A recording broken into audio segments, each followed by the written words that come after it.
शैलाजी को आए बहुत साल हो गए जो पहले इसको हेट मिल रहा था तो नेगेटिव बैकलैश मिल रहा था। अब से कोई मूवी पसंद आ रही है, पर क्यों?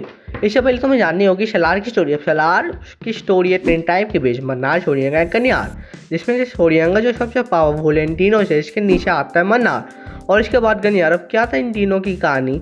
एक बंदे ने सब उसको एक रूल निकाला था कि टाइम में मन्नार का जो राजा था इसके बाद आने वाला छोड़िएगा का कोई, लेकिन जो मन्नार का राजा का बेटा था ये अपनी रात गद्दी नहीं छोड़ेगा, तो उसने पूरे छोड़िएगा को मार डाला एक ही रात में। लेकिन बच्चे बूढ़े किसी को नहीं छोड़ा उसने, और इसके बाद उसको रात गद्दी मिल गई है। लेकिन ये बस कहानी थी कांसार की, पर कांसार की दो जनों की दोस्ती के बारे में भी है, क्योंकि प्रभास और पृथ्वीराज के बीच। अब इन दोनों की दोस्ती के कारण पृथ्वीराज को पूरा किंगडम मिला है। लेकिन ऐसे मैंने नरेट किया था, वैसे स्टोरी नरेट नहीं होती है, लेकिन ये कांड होता है बहुत साल पहले और प्रभास और उसके बीच लड़ाई है। पर ये हुआ कैसे ये तो ये इस पार्ट में बोला है ही नहीं, लेकिन हाँ ये कांड होता है बहुत साल पहले।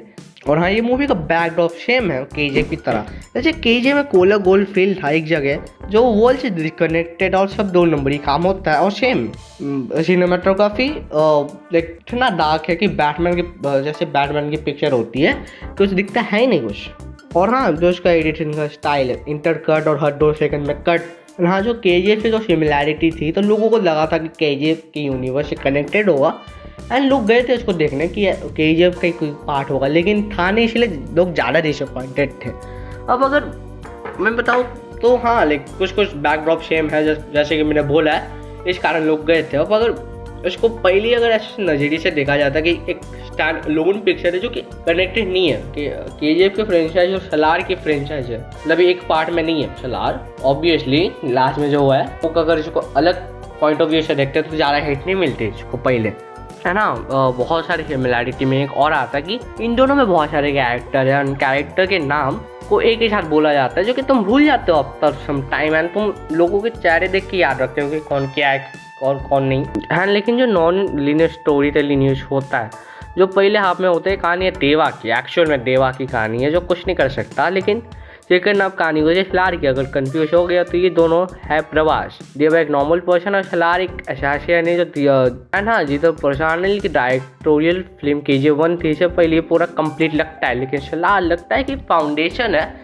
पार्ट 2 के लिए। और हाँ अब जो मैं बात कर रहा था कि ये जा रहा था सलार को हेट क्यों मिला है, तो बहुत साल पहले, मतलब बहुत साल पहले नहीं, एक साल पहले क्लैश हुआ था सलार और टंकी के बीच, तो उस कारण सलार को हेट मिला था। तो उसकी बात है इतनी देर से जो मैं कह रहा था कि सलार और केजे के बहुत सारी सिमिलैरिटी है, सिनेमेटोग्राफी, एडिटिंग स्टाइल, इंटरकट, और इसकी मेन बात डायरेक्टर ही सेम है। लेकिन हाँ ये केजे से कनेक्टेड नहीं है, पर जब लोग देखने गए थे इनको तो नहीं पता था। हाँ सलार को जब आफ्टर थिएटर रन OTT में देखा गया था तब इसको लगा, लेकिन लोगों को पता लगा कि हाँ ये मूवी अच्छी है।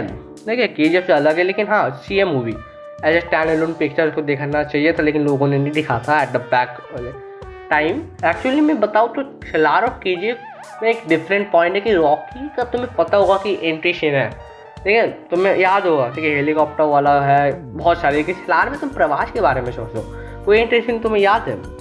देखिए ऐसे कल की में था प्रवास का, तुम्हें याद होता है कि क्या था, बाहुबली में भी था, लेकिन तुम्हें याद होता है सलार में कौन सा था? हाँ मतलब ये मूवी एक्चुअल में मास ऑडियंस केटर करती है, लेकिन कोई मासी एलिमेंट नहीं होता है, इस कारण में भी जो इसको हेट मिला था बैक इन द डेज। लेकिन अब टीवी में लोग तो अलग हिसाब से देखते हैं, थिएटर में अलग हिसाब से, तो इस कारण में भी इसको मिला हो, है ना। ये तो जैसे मेरा ओपिनियन था एंड ये थी मेरी बात।